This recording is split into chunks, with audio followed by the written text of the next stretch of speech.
नमस्कार बच्चों, मैं अपने चैनल हिंदी संस्कृत में आपका स्वागत करती हूँ। उम्मीद रखती हूँ कि पीछे जो वीडियो मैंने दिए हैं उसको आप अब तक पढ़ चुके होंगे। कई बार प्रश्न को देखें, प्रश्न उत्तर आपको याद रहेंगे। चलिए बिना समय गंवाए हम लोग प्रश्नोत्तर की श्रृंखला को आगे बढ़ाते हैं। उसके पहले बच्चों आपसे मुझे ये कहना है कि आप इसको अधिक से अधिक लोगों को शेयर करें, जिससे कि और लोग लाभान्वित हो सकें। प्रश्न है, इनमें से किस कृति के रचना का आधार कठोपनिषद है? इनमें से किस कृति के रचना का आधार कठोपनिषद है? अंधायुग, आत्मजयी, महाप्रस्थान, आर्यावर्त। तो आत्मजयी का आधार कठोपनिषद है। आत्मजयी के लेखक हैं कुंवर नारायण, दुष्यंत कुमार, रघुवीर सहाय, इनमें से कोई नहीं। तो आत्मजयी के लेखक कुंवर नारायण हैं। प्रबंध चिंतामणि के रचयिता का नाम है दामोदर पंडित, कवि आसुग, रोजा कवि, मेरुतुंग। तो मेरुतुंग प्रबंध चिंतामणि के रचयिता का नाम है।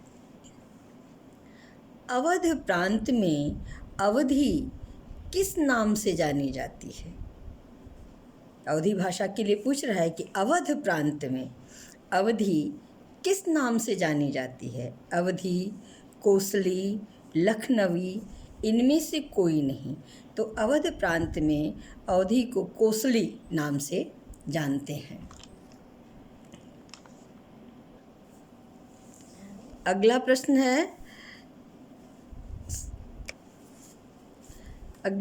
है सन 1947 में आचार्य नरेंद्र देव की अध्यक्षता में लिपि सुधार समिति का गठन किया था।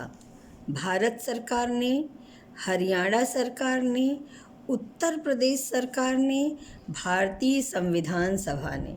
तो उत्तर प्रदेश सरकार ने गठन किया था, ये सही ऑप्शन है। और प्रश्न एक सेट में मैं दे भी चुकी हूँ कि ये आचार्य नरेंद्र देव 1947 में जो लिपि सुधार समिति थी उसके अध्यक्ष कौन थे, इस तरह प्रश्न आएगा। अगला प्रश्न देखें बच्चों, पाली भाषा का विकास काल क्या है? 500 ईस्वी पूर्व से 1 ईस्वी, 1000 ईस्वी से 2000 ईस्वी, 500 ईस्वी पूर्व से 1000 ईस्वी, 1 ईस्वी से 500 ईस्वी।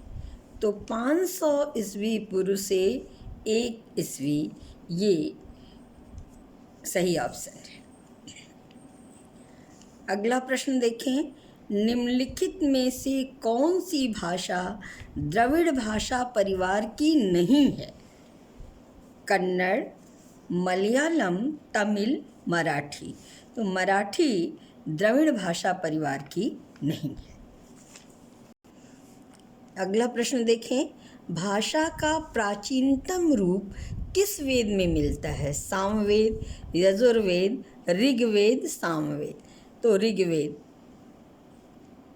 में मिलता है। अगला प्रश्न, कुकुरमुत्ता निराला की किस तरह की रचना है?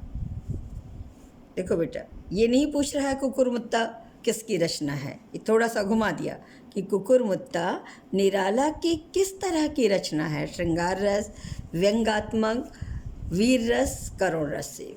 तो व्यंग्यात्मक रचना है, ये सही ऑप्शन है।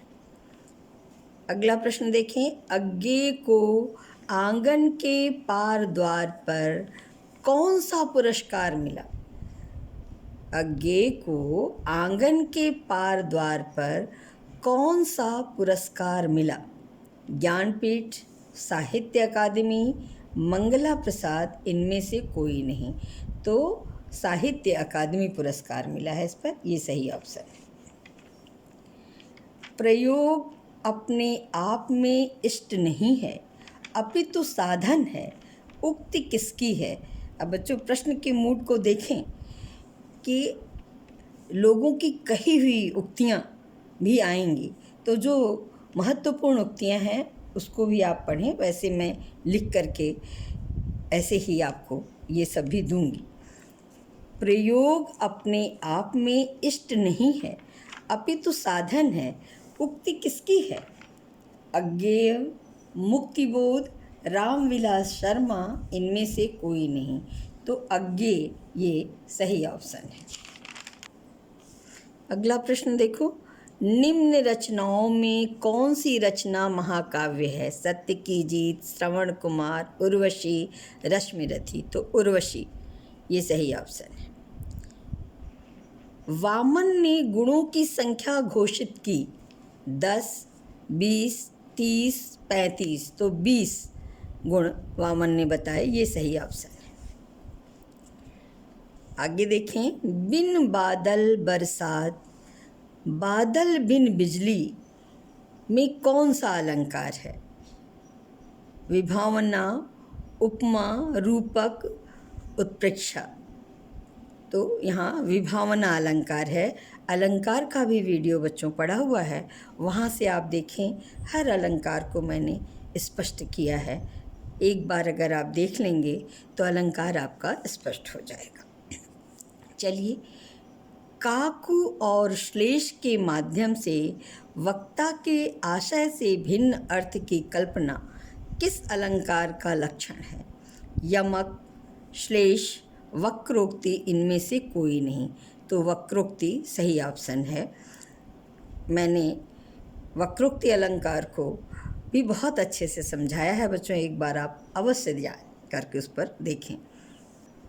अगला प्रश्न, अशोक के सहबाज गढ़ी तथा मनसेरा स्थानों के शिलालेख हैं खरोष्ठी लिपि से, ईरानी लिपि से, द्रविड़ लिपि से, ब्राह्मी लिपि से। तो इन स्थानों का जो शिलालेख है वो खरोष्ठी लिपि से में लिखा गया है।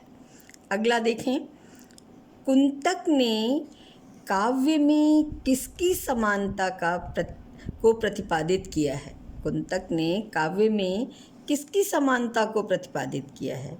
शब्द अर्थ की समानता, रस अलंकार प्रयोग की समानता, शब्द शक्ति गुण की समानता, उपरोक्त में से कोई नहीं। तो कुंतक ने काव्य में शब्द अर्थ की समानता को प्रतिपादित किया है, ये सही ऑप्शन है। अगला प्रश्न, वक्रोक्ति जीवितम के रचनाकार थे कुंतक, विश्वनाथ, आनंदवर्धन, मम्मट। कुंतक सही ऑप्शन है। अगला प्रश्न देखें, वक्रोक्ति संप्रदाय के रीतिकालीन कवि थे केशव, बिहारी, घनानंद, ये सभी। तो ये सही ऑप्शन है, ये तीनों वक्रोक्ति संप्रदाय। अगला प्रश्न देखो, दक्षिण दिशा में जाने से सूर्य का प्रताप भी मंद पड़ जाता है में शब्द शक्ति है। वस्तु व्यंजना, रस व्यंजना, अलंकार व्यंजना, इनमें से कोई नहीं। तो अलंकार व्यंजना ये सही ऑप्शन है। अगला प्रश्न देखो, आधुनिक काल में रस को ब्रह्मानंद सहोदर की संज्ञा किसने दी। डॉक्टर नगेंद्र, आचार्य रामचंद्र शुक्ल, श्याम सुंदर दास, आचार्य महावीर प्रसाद द्विवेदी। तो आचार्य रामचंद्र शुक्ल ने ब्रह्मानंद सहोदर की संज्ञा दी है, इसलिए ये सही ऑप्शन है। अगला प्रश्न देखो, मानव अन्य प्राणियों में सर्वश्रेष्ठ माना जाता है क्योंकि इसके पास है शब्द विन्यास, धन, शक्ति और रूप। तो मानव अन्य प्राणियों में सर्वश्रेष्ठ माना जाता है क्योंकि उसके पास शब्द विन्यास है। अगला देखो, साहित्य दर्पण के रचनाकार का नाम है विश्वनाथ, मम्मट, पंडित जगन्नाथ, भरत मुनि। तो विश्वनाथ सही ऑप्शन है। अगला प्रश्न, सांख्य शास्त्र के अनुयायी कौन थे। भट्टनायक, भट्टलोलट, शंकुक, अभिनवगुप्त, तो भट्ट नायक ये सही ऑप्शन है। अगला प्रश्न देखें, संयोग का अर्थ व्यंजना और निष्पत्ति का अर्थ अभिव्यक्ति किसके व किस सूत्र में माना गया है? भट्ट लोलट का उत्पत्तिवाद, श्री शंकर का अनुमितिवाद, भट्ट नायक का भुक्तिवाद, अभिनव गुप्त का अभिव्यक्तिवाद। तो ये अभिनव गुप्त का अभिव्यक्तिवाद ये सही ऑप्शन है। इस तरह बच्चों 25 प्रश्नों का ये सेट भी पूरा होता है। आप अगले वीडियो का इंतज़ार करें और तब तक प्रश्न उत्तर को कई बार दोहराएं। कुछ प्रश्न इसमें हैं जो आपको शायद याद करने पड़ जाएं, तो उसको आप याद करें और सफलता आपको निश्चित मिलेगी। इसी आशीर्वाद के साथ मैं आपको धन्यवाद देती हूँ।